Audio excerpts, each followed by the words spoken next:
성경은 사람의 역사가 아니고 하나님 나라 역사잖아요. 근데 하나님께서 창조하신 창조물 중에 인간이 하나님의 나라의 동역자로 부름을 받았다는 것은 그 자체가 만물의 영장이라는 의미가 됩니다. 그런데 만물 가운데 영장인 인간이 하나님 앞에 범죄함으로 말미암아 결국 이 범죄는 하나님이 가지고 계신 선한 뜻을 다 알지 못하게 되고 말았습니다. 결국은 범죄한 인간에게 하나님께서 자기의 뜻을 하나님이 계시해 주지 않으면 도무지 알 수가 없다는 것이죠. 구약 성경을 읽어보면 하나님께서 직접 나타나서 말씀하시는 경우도 있고 천사나 선지자를 통해서 자신의 뜻을 공개하는 경우가 있고 어떤 경우는 이적과 기사를 통해서 하나님께서 자신의 뜻을 계시하기도 하십니다. 그러다가 하나님께서 성육신하신 예수 그리스도를 통해서 하나님의 뜻을 우리에게 공개를 하셨는데 옛적에는 여러 시대 여러 모양으로 말씀하신 하나님께서 이 마지막 날 아들 예수 그리스도를 통해서 말씀하셨다고 히브리서 1장 1절은 그렇게 기록하고 있습니다. 따라서 우리에게 완전하고 그리고 이 완성된 계시는 예수 그리스도뿐입니다. 그런데 하나님께서 이 자신의 뜻이 잘 보존이 되고 또 우리에게 잘 전파가 되도록 기록 계시를 남겼는데 이게 성경이죠. 따라서 우리가 성경을 통해서 예수님을 만나야 되고 성경을 통해서 예수님을 알고 그 성경 속에서 예수님과 교제를 해야 하나님과 교제가 회복이 된다는 것이죠. 따라서 이 성경이 우리의 신앙의 근거가 되고 행함의 근거가 됩니다. 얼마만큼 우리가 믿음으로 성경 계시에 반응을 하느냐에 따라서 우리의 믿음의 유무가 상당히 달라질 수밖에 없는 것이죠. 그 성경 말씀의 마지막에 배치된 성경이 요한계시록이라고 하는 성경인데 이 성경은 어떤 경우든지 예언의 책이다 이렇게 정의할 수 있습니다. 계시록을 보면 악의 세력이 진멸이 되죠. 그리고 그리스도의 영원한 왕국의 승리를 기록한 것이 요한계시록입니다. 우리는 지금 예수님의 재림을 소망하고 있습니다. 이렇게 예수님의 재림을 소망하며 그가 주시는 축복을 기억하면서 그리스도의 신부로서 경성하며 살아야 된다는 것을 가르치는 성경이 요한계시록입니다. 이 요한계시록은 사도 요한이 영감을 받아서 기록을 했는데 오늘 보면 그 주님께서 영광 가운데 임하신다라고 하는 것을 우리가 알 수 있습니다. 요한계시록 1장 9절로 20절을 여러분에게 읽어드렸습니다만 예수님께서 요한에게 메시지를 전달하는 장면이죠. 그리고 요한은 주님께 이 음성을 받아서 기록을 해서 소아시아 7교회 편지를 보내야 합니다. 따라서 이 본문의 핵심을 제대로 이해하려고 하면 오늘 요한에게 나타나신 주님을 제대로 이해해야 소아시아에 보낸 이 편지를 제대로 이해할 수 있다. 그 말입니다. 주님께서 영광 가운데 임하셨다 그랬는데 요한계시록 1장부터 3장까지의 말씀은 신약 성경을 관통하는 중요한 두 가지 주제가 나타나 있습니다. 첫 번째 주제는 예수님이 하나님 아버지와 연합해서 구원을 이루도록 약속된 분이다라고 하는 사실입니다. 하나님께서 그 종들에게 전한 계시를 예수님께 주셨고 예수님은 일련의 메시지를 사도 요한에게 기록을 하게 해서 지금 소아시아 7교회 보내게 하시잖아요. 그렇지만 예수님은 사실 단순하게 하나님의 편지를 보내는 사자 정도가 아니라 거기에 담긴 메시지 자체가 로고스 자체가 누구십니까? 예수님 자신입니다. 예수님은 장차 구름을 타고 오실 분입니다. 이제도 계시고 전에도 계셨고 장차 오실 이다 라고 했습니다. 하나님이신 예수님이 사람의 몸을 입고 이 땅에 오셨고, 그리고 그는 역시 성부 하나님처럼 주권자가 되시고 영광을 받으실 분이 예수님이다. 성부와 성자 사이에 어떤 분은 우등하고 어떤 분은 열등한 것이 아니고 동일하게 구속 계획을 가지고 우리를 이끄시는 성부와 성자시다, 그 말이죠. 두 번째 주제는 신약 전체에서 계시록까지 흐르고 있는 것인데, 이 요한에게 나타나신 그 예수님이 완전한 하나님이자 완전한 인간이다. 그분이 새 언약을 이루시기 위하여 자기 생명을 바치셨다라고 하는 사실을 기록하고 있습니다. 우리 요한계시록 1장 5절 마지막에 보면 우리를 사랑하사 그의 피로 우리 죄에서 우리를 해방하시고라고 기록을 하고 있습니다. 예수님이 십자가의 보혈로 우리의 죄를 씻으셨다. 이것이 예수 믿는 우리가 여러분 복음의 기초로 받고 있지 않습니까? 그런데 아무나 우리를 위해서 십자가에 죽었다고 우리를 구속합니까? 그분은 완전한 하나님이어야 되죠. 그런데 그분이 죽을 수 없기 때문에 죽을 수 있는 인간으로 오셨지만, 죄가 있으면 우리 죄를 씻을 수가 없으니까 죄가 없는 인간이어야 되기 때문에 완전한 인간, 다시 말하면 성령 잉태를 통해서 동정녀의 태를 빌려서 이 땅에 오신 것이죠. 따라서 오늘 사도 요한이 만난 그 주님은 완전한 하나님이고 완전한 인간이신 예수님을 만났다라고 하는 것을 알 수가 있습니다. 사실 우리가 완전해서 완전한 것이 아니라 완전하신 하나님, 완전하신 예수님이 우리를 구원하셨기 때문에 그분의 완전함 속에서 우리가 완전함을 이루기에 우리가 가진 믿음이 변치 않고 우리는 영생에 이르고 성화의 삶을 살게 되는 것 아니겠습니까? 오늘 요한은 구약에 나타난 하나님의 형상을 그리는 것으로 예수님의 영광을 묘사하고 있습니다. 자기가 나팔 소리 같은 큰 음성을 들었다, 그렇게 기록하죠. 출애굽기에 보면 모세가 하나님을 만나 계시를 받을 때 동일한 현상이 출애굽기 19장 16절에 기록되고 있습니다. 그 목소리가 요한에게 나타나서 이 말씀을 기록하라 지시하잖아요. 사실 구약에 하나님께서 당신의 뜻을 계시하실 때 선지자들이 동원됐습니다. 선지자들이 하나님의 영감을 받아서 하나님께서 주시는 계시의 말씀을 기록해서 우리에게 전하는 것이 이사야부터 말라기까지 선지서가 되잖아요. 물론 모세도 선지자였기 때문에 모세오경을 기록했습니다. 이렇게 모든 성경이 하나님의 선지자들에 의해서 기록이 돼서 우리에게 전해졌습니다. 그런데 오늘 신약시대의 사도 요한이 그런 그 주님을 직접 만나서 주님께서 내가 너에게 말한, 너 나에게 들은 것을 써서 소아시아 7교회에 전해라 라고 명령을 하고 계신 것입니다. 다니엘서 7장과 10장을 읽어보면 오늘 본문에 요한계시록 1장 13절로 16절에 사도 요한이 자기가 눈으로 보고 묘사한 예수님에 관한 묘사가 흡사하다는 것을 알 수 있습니다.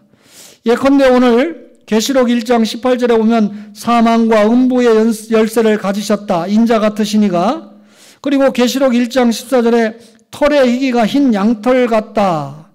그런데 다니엘서 7장 9절에 보면 옛적부터 항상 계신 깨끗한 양의 털 같으신, 이런 표현이 있습니다. 그러니까 여러분들이 다니엘서와 오늘 요한계시록 1장을 비교해 보면 이 사도 요한이 결국 이 구약에 나타난 하나님의 형상을 그리는 것으로 예수님의 영광을 묘사하고 있다라고 하는 것을 알 수가 있습니다.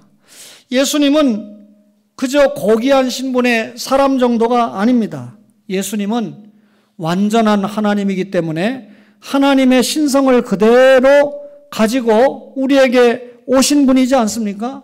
그러니까 여러분, 무리로 걷고 안전뱅이를 고치고 그리고 결국 그분의 죽음을 통해서 우리의 죄를 구속하시고 하나님의 자녀로 만드신 겁니다. 이런 예수님이 사도 요한에게 나타났을 때 사도 요한이 눈을 뻣뻣이 뜨고 야, 저분이 어떤 분인가 하고 여러분 감동에 취했습니까? 오늘 성경 본문에 보니까 그의 발 앞에 엎드려 죽은 자 같이 되었다. 예수님의 영광의 모습, 완전한 하나님이자 완전한 인간이신 예수님을 대했을 때 사도 요한은 죽은 자 같은 모습을 취했습니다. 구약의 모세가 시내산에서 하나님을 만났을 때도 같은 광경입니다. 이사야 선지자가 하나님의 보좌 앞에 나아갔을 때 여러분 그 형상을 보고 화로다 나요 망하게 되었도다라고 고백할 만큼 이런 모습이 사도 요한에게 있었는데 주님의 영광 앞에 죽은 자처럼 되었다. 다니엘의 반응도 예외가 아닙니다. 얼굴을 땅에 대고 그만 깊이 잠이 들었다라고 다니엘서는 그렇게 기록하고 있습니다. 요한은 지금 이 주님을 만나서 말로 표현할 수 없는 것을 설명하기 위해서 엄청나게 노력을 하고 있습니다. 요한의 표현을 통해서 부족하기는 하지만 우리는 그리스도의 영광을 엿보고 그리고 그 주님 앞에 경배하도록 사도 요한이 기록 계시를 통해서 우리에게 이끌고 있는 것입니다. 그렇다면 여러분과 저가 그리스도의 영광을 보고 그리고 그 그리스도 앞에 경배하기에 충분한 근거가 어디에 들어 있습니까? 하나님이 자신의 뜻을 기록하신 신구약 66권에 기록 계신 말씀에 기록되어 있다. 따라서 예수 믿는 신자는 성경 말씀과 뗄래야 뗄 수 없는 그런 관계를 가지고 신앙생활을 해야 됩니다. 사도 요한에게 나타나신 그 예수님은 시간과 죽음과 음부를 다스리는 능력이 있는 분입니다. 예수님께서는 시간을 다스리는 능력이 계신데 요한계시록 1장 17절에 그가 오른손을 내게 얹고 이르시되 두려워하지 말라 나는 처음이요 마지막이니 그랬습니다. 여러분 이 지구촌에 시간이 시작되기 전에 영원 전부터 예수님은 계셨습니다. 그러니 처음이죠. 예수님이 재림하시면 이 지구촌의 시간은 끝나고 영생의 세계에서 영원한 시간이 계속됩니다. 이 지상의 시간도 예수님이 재림하시면 끝나니까 예수님이 마지막입니다. 따라서 처음이요 마지막이다. 그 예수님이 시간을 창조하셨습니다. 시간도 창조물이라는 거죠. 그러면 이 시간을 창조하신 예수님이 시간을 통치하시고 주장하시는 역사의 주권자, 역사의 이 통치자가 되신다라고 하는 것을 우리에게 알려주고 있습니다. 그렇다면 우리의 삶이 시간을 주장하시는 누구에게 붙들려 있어야 됩니까? 주님께 붙들려 있어야 됩니다. 주님은 처음과 마지막임을 아시고 그 사이에 있는 모든 것을 동시에 보시는 분입니다.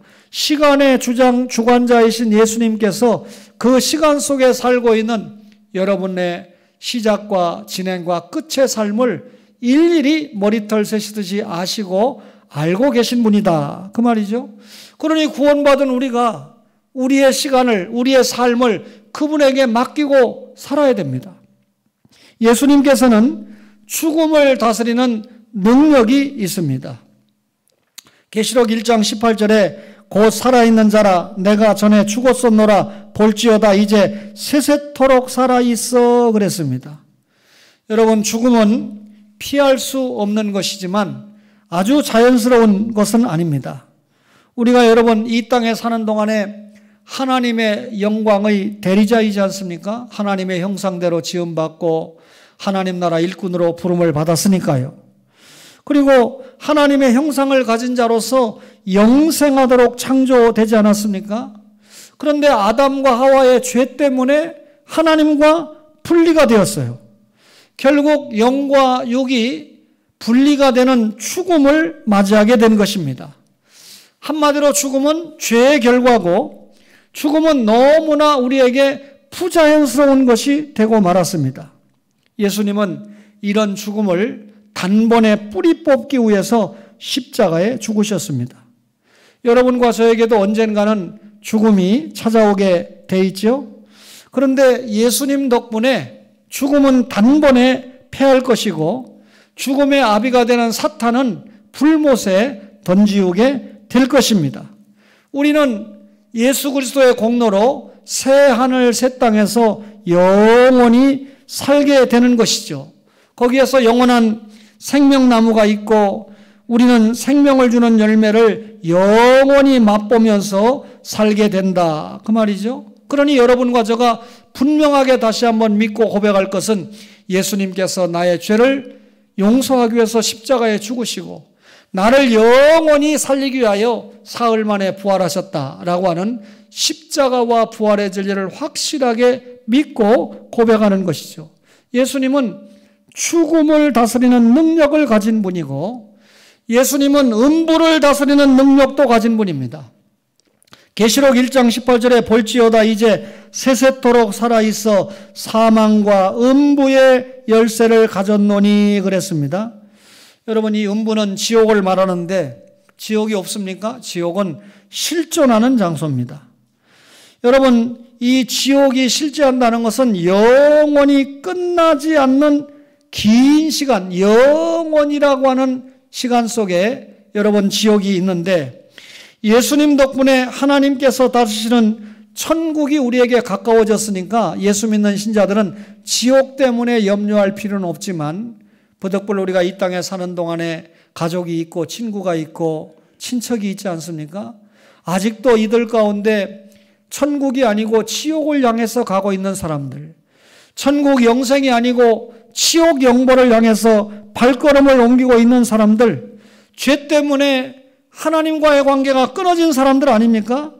여러분, 그러나 우리는 죄 때문에 하나님과의 관계가 끊어졌지만 결국 예수님이 십자가에 돌아가셨고 이 사실을 믿는 믿음으로 말미암아 하나님과의 관계가 연결되지 않았습니까?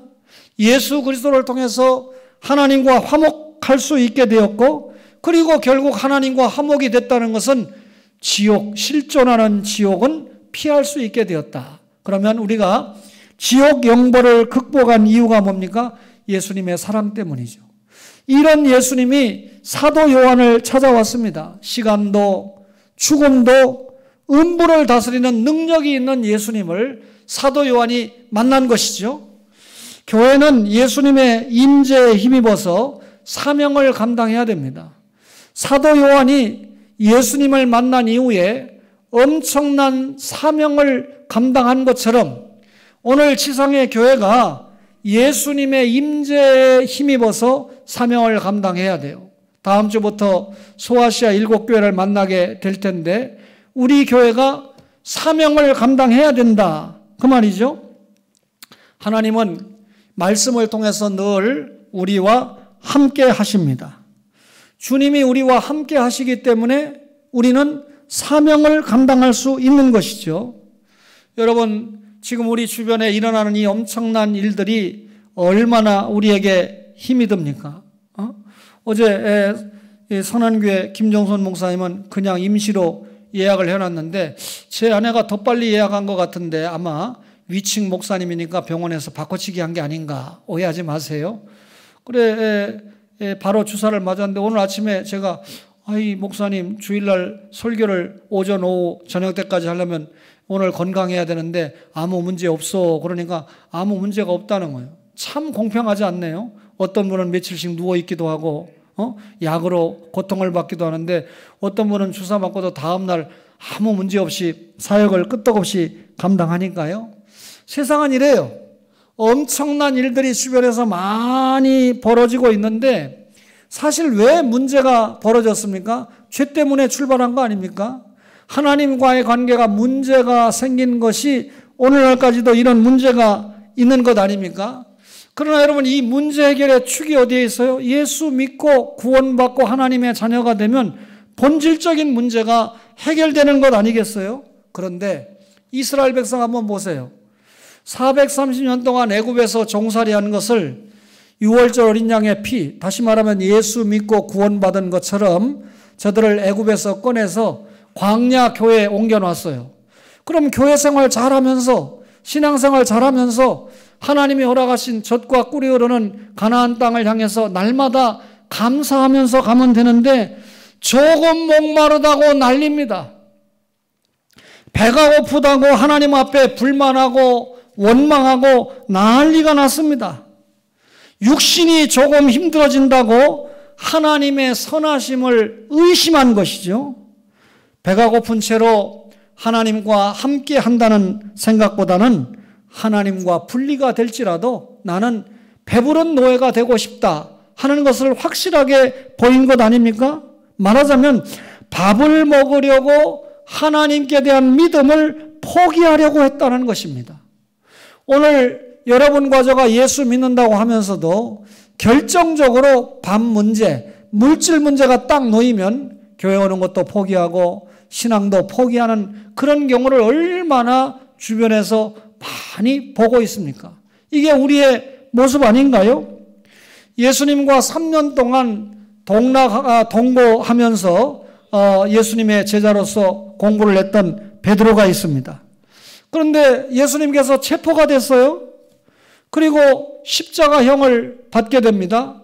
창세기 3장 15절부터 소개된 하나님의 뜻을 깨닫고 이렇게 오신 예수님이 우리가 기대했던 그런 정치적인 메시아가 아니고 우리에게 한 자리 주기 위해서 오신 분이 아니고 십자가에 죽으시고 사흘 만에 부활하시기 위해서 오신 분이구나 하고 깨달으면 그 앞에서 자신의 신앙의 모습이 정돈이 될 텐데 어떻게 됐습니까?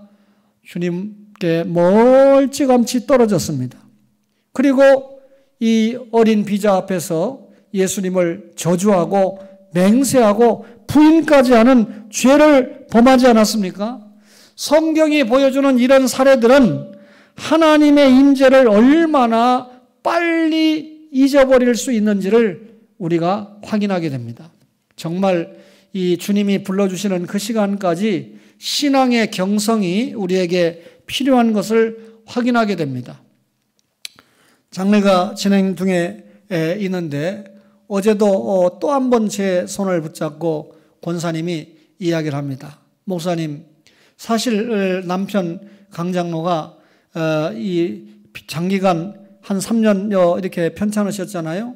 이게 아픈 동안에 교회를 잘 못 가고 우리 초원교회에서는 본인들이 원하니까 저나 또 제가 못 갈 경우에는 부목사님과 전도사님이 가서 예배를 인도하시고 또 때에 따라서는 구역장님도 가서 예배를 인도하시고 했는데 교회를 못 과거에는 교회를 못 가셨어요. 편찮으신데 그때 권사님의 가장 큰 걱정이 우리 남편이 신앙이 떨어지면 어떨까 하는 걱정이 가장 컸다는 겁니다. 그런데 초원에 와서 신앙의 끈을 놓지 않고 예배도 드리고 지난 주일날 이 구장로님께서 이 간호사가 원칙적으로 못 들어가게 하는데 그래도 이제 마지막 생각을 하셨는지 사정을 해서 병실을 찾아가신 거예요. 그러니까 아주 건강하시더래요.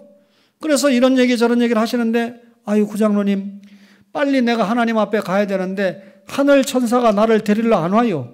이렇게 말씀을 하더라는 거예요. 그래서 저에게 알려주시면서 하시는 말씀이 목사님 이렇게 떠나시는 분들을 대략 보면 좋아지다가 가시는 것을 보게 되는데 아마 우리 강장로님도 그런 모습이 보입니다. 기도하시면 좋겠습니다.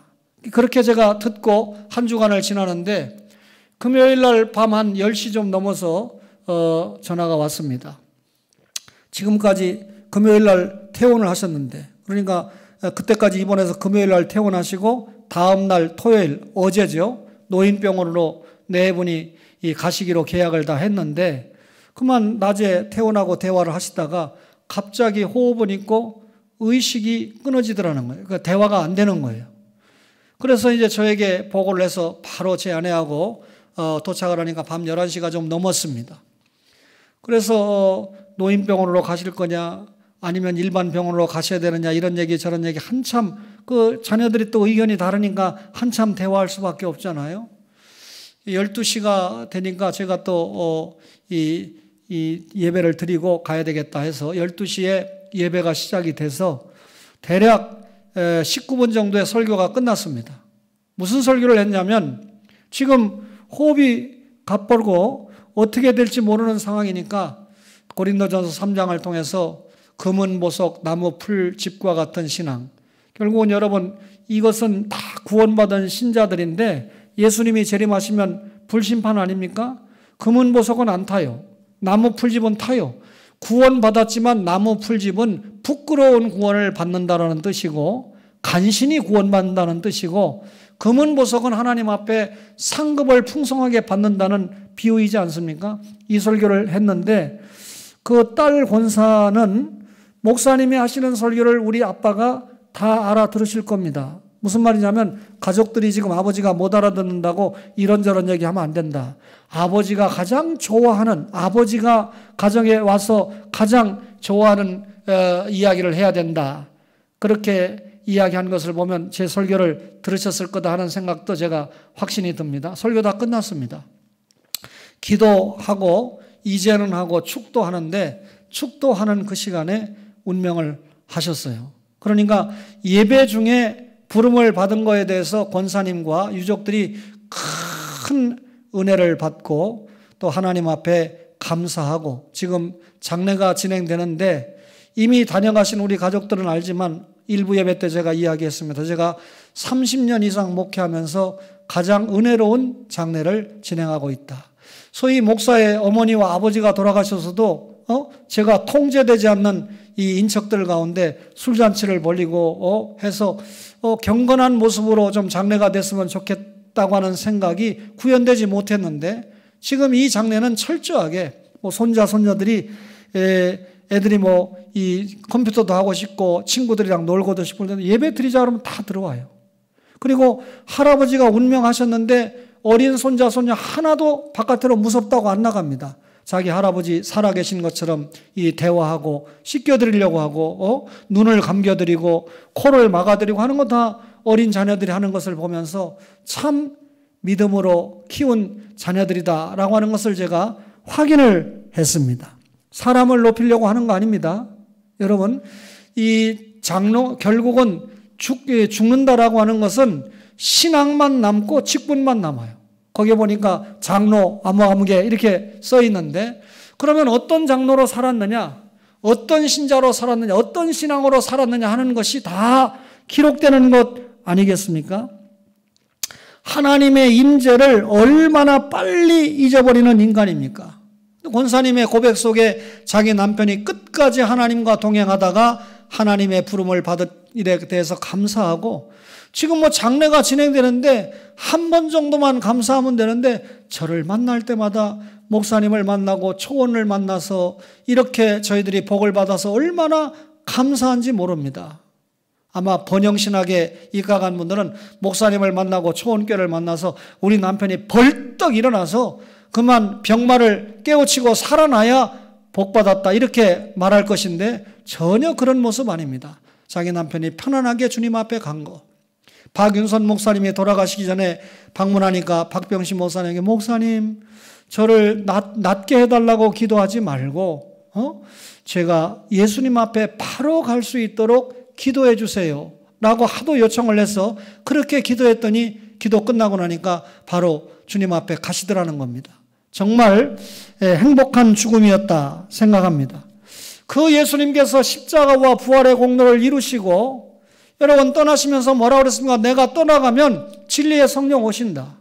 진리의 성령 오시면 너희가 권능을 받고 예루살렘부터 땅끝까지 내 증인이 된다. 마태복음에서는 너희가 전도하면 선교하면 마지막에 세상 끝날까지 내가 너희와 함께 하리라 이렇게 말씀하잖아요.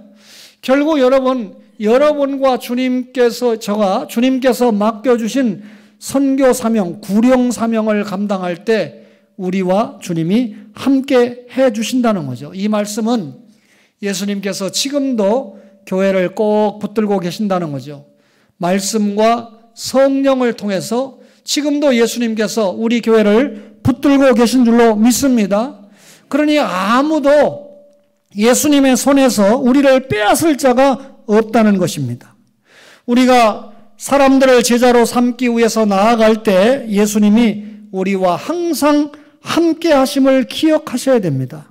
오늘 우리가 계시록 말씀을 통해서 하나님의 영광과 능력을 살펴보았습니다. 예수님이 육신을 입으신 하나님이시다라고 하는 사실을 알았습니다. 그 예수님이 시간도 죽음도 음부까지도 주관하시는 분인 것을 확인을 했습니다. 여러분, 이런 예수님의 엄청난 권세가 십자가와 부활의 진리를 성취하셨을 때 하나님께서 하늘과 땅과 그 가운데 모든 권세를 예수님께 입혀주시지 않았습니까? 그 예수를 믿고 구원받은 우리의 백그라운드가 예수님 아닙니까? 따라서 주님의 권세가 우리가 사명을 감당하는 토대가 됩니다. 우리가 예수님의 명령을 받아서 사명을 감당할 때 세상 끝날까지 너희와 함께 할 것이다. 그러니 두려워하지 말고 세상으로 나아가라. 이게 주님의 말씀이잖아요. 그러니 우리가 죄를 두려워하지 않고 죽음과 마귀를 두려워하지 않습니다. 예수님께서 십자가에 죽으시고 사흘 만에 부활하셨기 때문에 이를 믿는 우리는 이미 싸움이 승리로 보장이 된 것 아닙니까? 그러니 여러분, 우리가 착각해서는 안 될 일이 있습니다. 우리가 잘나서 사람을 구원하는 것이 아니고 우리가 가서 세례를 주고 그 주님의 말씀을 가르칠 때 성령님께서 어떻게 합니까? 여러분, 구원을 시키는 것이죠. 내주에서 그 영혼을 청소하고 죄를 용서하고 구원시키는 것 아닙니까? 성자 하나님은 역사상 가장 위대한 사명을 감당하기 위해서 인간의 역사 속으로 들어오셨습니다. 하나님의 자녀가 되는 여러분과 저를 위해서 십자가에 기꺼이 자신의 목숨을 내어주셨습니다. 그리고 그 결과 우리를 하나님 아버지와 화목하게 해주셨다는 것이죠. 메시아 예수 그리스도는 만물까지도 새롭게 하시겠다라고 약속을 하셨습니다. 우리는 그 약속을 이루실 주님의 능력에 의지해서 주님의 사역에 동참만 하면 됩니다. 창세기 3장 15절을 다시 복기해 보면 여러분, 우리가 예수 믿고 구원받는 것으로 끝나는 거 아니잖아요.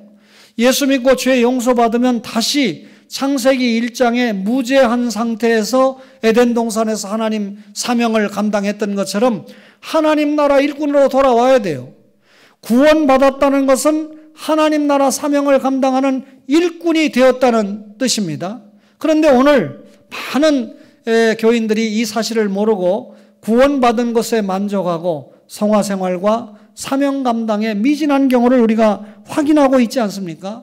말씀을 전하는 목사나 말씀을 받는 여러분들이 죄 용서받았으니까 하나님 나라 일꾼으로 돌아와서 하나님께서 맡겨주신 사명을 감당해야 되는데 이 사명 감당의 무엇보다도 중요한 조건이 우리가 삶으로 전파를 해야 된다는 거 아닙니까? 한마디로 말하면 먼저 구원받고 하나님의 자녀가 된 우리의 이 삶의 모습이 경건할 때 경건하지 못한 불신자들이 우리의 경건에 녹아져서 세상이 감당하지 못할 무엇인가를 가지고 있다. 결국 우리를 통해서 주님 앞에 관심을 갖고 나오게 될 거 아닙니까? 그래서 먹는 문제, 보는 문제, 욕심의 문제를 우리가 극복해야 되고 적극적으로는 성령 충만해서 우리가 가지고 있는 은사를 활용하고 그리고 주님이 원하시는 대로 이 지극히 작은 자 하나에게 한 것이 나에게 한 것이다. 기독교 윤리를 실천하면서 예배의 자리를 지켜야 된다는 것이죠. 그리고 여러분, 우리가 가지고 있는 신앙을 여러분 삶으로 전파해야 된다는 것이죠. 뿐만 아니라 우리가 가지고 있는 신앙을 행위가 수반되었다 그러면 반드시 언어로도 전파가 되어야 됩니다. 신구약 66권의 말씀에 하나님이 자신의 뜻을 공개했다고 그랬는데 이 말씀, 예수에 관한 이 말씀을 잘 깨달아서 우리가 그 말씀을 전해줄 때 누가 역사하십니까? 성령님이 역사하십니다. 그러면 여러분, 열매는 자동적으로 맺혀지는 것 아니겠습니까? 따라서 우리가 삶으로 전해야 되고 그리고 그 삶이 수반된 언어로 이 말씀을 전해야 되는 것이죠. 주님이 우리와 함께 하심을 믿는다면 무엇이 두렵겠습니까? 믿음으로 나아가서 구원 메시지를 세상에 부지런히 전해야 됩니다. 세상은 장차 다가올 그날에 관한 메시지를 듣고 반드시 응답할 것입니다. 이런 확신을 가지고 오늘 요한에게 나타나신 주님, 요한은 그 주님을 만나서 자신의 사명을 감당했습니다. 오늘 동일하게 요한에게 나타나신 주님이 요한에게 기록을 해서 소아시아 7교회, 초원교회 말씀을 전하라고 했는데 그것이 성경 말씀 아닙니까? 이 성경 말씀을 통해서 하나님의 뜻을 바로 깨닫고 하나님 나라 확장에 멋있게 사용을 받는 초원의 가족들이 되시기를 주님의 이름으로 간절히 바랍니다.